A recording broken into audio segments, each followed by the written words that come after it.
ಶ್ರೀ ಗಣಪತಿ ಶಾರದಾ ಗುರುಭ್ಯೋ ನಮಃ. ಕೂಜಂತಂ ರಾಮ ರಾಮೇತಿ ಮಧುರಂ ಮಧುರಾಕ್ಷರಂ ಆರುಹ್ಯ ಕವಿತಾ ಶಾಖಂ ವಂದೇ ವಾಲ್ಮೀಕಿ ಕೋಕಿಲಂ. ಶ್ರೋತೃಗಳಿಗೆ ಶ್ರೀ ಚಾಮರಾಜೋಕ್ತಿ ವಿಲಾಸವೆಂಬ ಕನ್ನಡ ರಾಮಾಯಣದ ಯುದ್ಧಕಾಂಡದಲ್ಲಿ ಪ್ರಹಸ್ತನ ವಧೆ ಎಂಬ 58ನೆಯ ಅಧ್ಯಾಯಕ್ಕೆ ಸ್ವಾಗತ. ಈ ಮೇರೆಗೆ ರಾವಣನ ಪ್ರಧಾನನಾದ ಪ್ರಹಸ್ತನು ಕಪಿಸೇನೆಯನ್ನು ಅಟ್ಟಿ ಬರಲು ಆತನನ್ನು ಕಂಡು ಶ್ರೀರಾಮನು ಮುಗುಳು ನಗೆಯಿಂದ ವಿಭೀಷಣನ ಮುಖವನ್ನು ನೋಡಿ, ಎಲೈ ವಿಭೀಷಣ, ಈಗ ಬರುವವನಾರು? ಈತನು ಭೀಕರವಾದ ಶರೀರವುಳ್ಳವನಾಗಿ ರಾಕ್ಷಸ ಬಲಗಳನ್ನು ಕೂಡಿಕೊಂಡು ಬರುತ್ತಿದ್ದಾನೆ. ಇವನ ಹೆಸರೇನು ಎಂದು ಕೇಳಿದನು. ಆಗ ವಿಭೀಷಣನು ಆತನನ್ನು ಕುರಿತು, ಶ್ರೀರಾಮ, ಈತನು ಪ್ರಹಸ್ತ, ರಾವಣನ ಸೇನಾಧಿಪತಿ. ಈತನು ಮಹಾಬಲವಂತನು. ಲಂಕಾಪಟ್ಟಣದಲ್ಲಿರುವ ರಾಕ್ಷಸ ಸೈನ್ಯದಲ್ಲಿ 1/3 ಭಾಗ ಈತನ ವಶದಲ್ಲಿದೆ. ಈತನು ಪರಾಕ್ರಮದಲ್ಲಿ ಪ್ರಸಿದ್ಧನು, ಶಸ್ತ್ರಾಸ್ತ್ರ ಪ್ರಯೋಗದಲ್ಲಿ ಚತುರ ಎಂದು ಅರಿಕೆ ಮಾಡಿದನು. ಆ ಸಮಯದಲ್ಲಿ ಪ್ರಹಸ್ತನು ವಾನರ ಸೇನೆಗೆ ಎದುರಾಗಿ ಬರುತ್ತಿರಲು ವಾನರ ಸೇನೆಯು ಎದುರಾಗಿ ಗರ್ಜಿಸುತ್ತಾ ಯುದ್ಧಕ್ಕೆ ನಡೆಯಿತು. ರಾಕ್ಷಸರು ಖಡ್ಗ, ಶಕ್ತಿ, ಬಿಲ್ಲು, ಬಾಣ, ತ್ರಿಶೂಲ, ಗದೆ, ಲಾಳವಿಂಡಿಗೆ, ಕೊಡಲಿ ಮೊದಲಾದ ಆಯುಧಗಳನ್ನು ಮೇಲಕ್ಕೆ ನೆಗೆಹಿಕೊಂಡು ಬಂದರು. ಕಪಿನಾಯಕರು ಕಲ್ಲು, ಬಂಡೆ, ಹೆಮ್ಮರ ಮೊದಲಾದವನ್ನು ಕಿತ್ತು ಎತ್ತಿಕೊಂಡು ರಾಕ್ಷಸ ಸೇನೆಯ ಮೇಲೆ ನಡೆದರು. ಆಗ ವಾನರ ಸೇನೆಗೂ ರಾಕ್ಷಸ ಸೇನೆಗೂ ಅನ್ಯೋನ್ಯ ಯುದ್ಧವಾಯಿತು. ರಾಕ್ಷಸರು ತಮ್ಮ ತ್ರಿಶೂಲ ಮುಂತಾದ ಆಯುಧಗಳಿಂದ ವಾನರರನ್ನು ಸಂಹರಿಸುತ್ತಿದ್ದರು. ಕಪಿನಾಯಕರು ಪರ್ವತ ವೃಕ್ಷಾದಿಗಳಿಂದ ರಾಕ್ಷಸರನ್ನು ಸಂಹರಿಸುತ್ತಿದ್ದರು. ಆ ಸಮಯದಲ್ಲಿ ತ್ರಿಶೂಲ, ಖಡ್ಗ, ಪರಶು, ಕೊಡಲಿ ಮೊದಲಾದ ನಾನಾ ವಿಧವಾದ ಆಯುಧಗಳಿಂದ ಕೆಲವು ವಾನರರು ಶಿರಸ್ಸು ಕತ್ತರಿಸಲ್ಪಟ್ಟು, ಕೆಲವರು ಎದೆಯಲ್ಲಿ ಗಾಯ ಪಡೆದು, ಕೆಲವರು ತೊಡೆ ಕತ್ತರಿಸಲ್ಪಟ್ಟು ರಣಭೂಮಿಯಲ್ಲಿ ಬಿದ್ದು ಮೃತರಾದರು. ಆ ಕಪಿನಾಯಕರ ಹೊಡೆತಗಳಿಂದ ಅನೇಕ ಮಂದಿ ರಾಕ್ಷಸರು ಸತ್ತು ಬಿದ್ದರು. ಈ ರೀತಿಯಲ್ಲಿ ಯುದ್ಧವಾಗುತ್ತಿರಲು ಪ್ರಹಸ್ತನ ಪ್ರಧಾನರಾದ ನರಾಂತಕ, ಕುಂಭಹನು, ಮಹಾನಾದ ಸಮುನ್ನತರೆಂಬ 4 ವಾನರ ಸೇನೆಯ ಮೇಲೆ ನಡೆದು ಯುದ್ಧ ಮಾಡಲು ಅವರ ವೇಗವನ್ನು ತಾಳಲಾರದೆ ಕಪಿಸೇನೆಯು ನಾಶವಾಗುತ್ತಿತ್ತು. ಅದನ್ನು ಕಂಡು ದ್ವಿವಿಧನೆಂಬ ಕಪಿವೀರನು ಅತ್ಯಂತ ಕೋಪಾಯುಕ್ತನಾಗಿ ಮಹತ್ತಾದ ಬಂಡೆಯನ್ನು ನರಾಂತಕನ ಮೇಲೆ ಎಸೆದು ಅವನನ್ನು ಕೊಂದನು. ಕಾರನು ಕುಂಭಹನುವನ್ನು, ಜಾಂಬವಂತನು ಮಹಾನಾದನನ್ನು, ಬಹುಮುಖನು ಸಮುನ್ನತನನ್ನು ಕೊಂದು ಹಾಕಿದರು. ಆಗ ಪ್ರಹಸ್ತನು ಅತ್ಯಂತ ಕೋಪಾಯುಕ್ತನಾಗಿ ಬಿಲ್ಲು ಬಾಣಗಳನ್ನು ತೆಗೆದುಕೊಂಡು ಕಪಿಸೇನೆಯ ಮೇಲೆ ಯುದ್ಧ ಮಾಡುತ್ತಿದ್ದನು.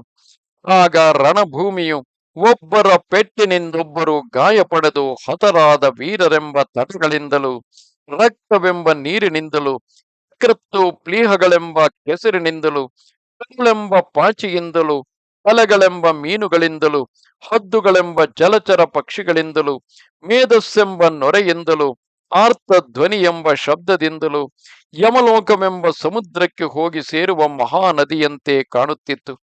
ಈ ರೀತಿಯಲ್ಲಿ ಯುದ್ಧವಾಗುತ್ತಿರಲು ಸಮಯದಲ್ಲಿ ಓಡುತ್ತಿದ್ದ ಕಪಿಸೇನೆಯನ್ನು ಕಂಡು ಪ್ರಹಸ್ತನು ಕಪಿಸೇನಾಪತಿಯಾದ ನೀಲನನ್ನು ಅಗ್ನಿಜ್ವಾಲೆಯಿಂದ ಪ್ರಜ್ವಲಿಸುವ ನಿಶಿತಾಸ್ತ್ರಗಳಿಂದ ಹೊಡೆದನು.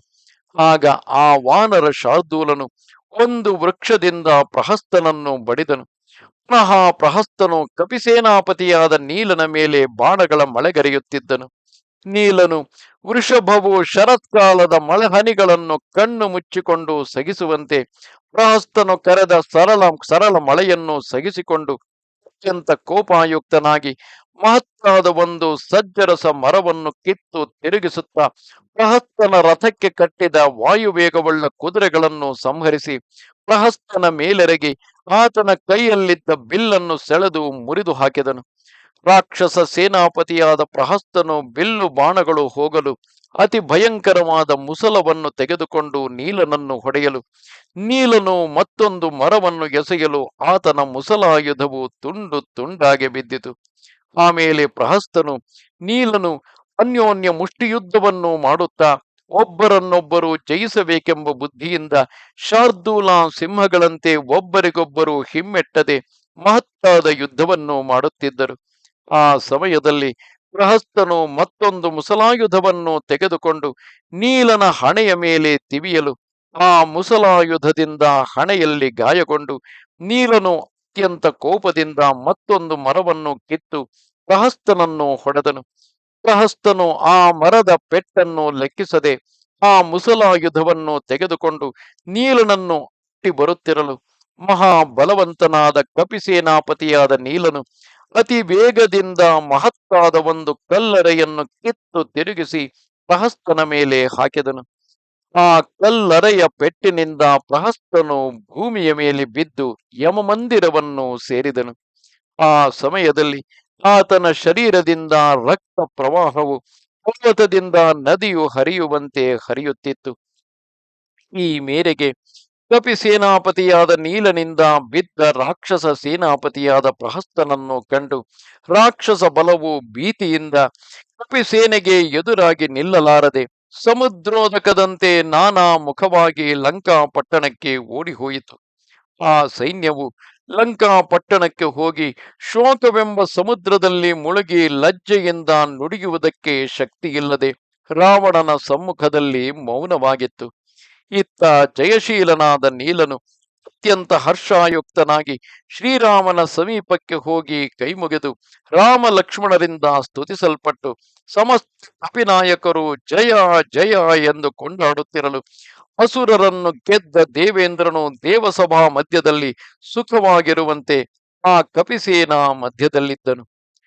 ನಮಸ್ತೆ ಶಾರದೆ ದೇವಿ ಕಾಶ್ಮೀರ ಪುರವಾಸಿನಿ ತ್ವಾಮಹಂ ಪ್ರಾರ್ಥಯೇ ನಿತ್ಯಂ ವಿದ್ಯಾದಾನಂಚ ದೇಹಿ ಮೇ. ನಮಸ್ಕಾರ.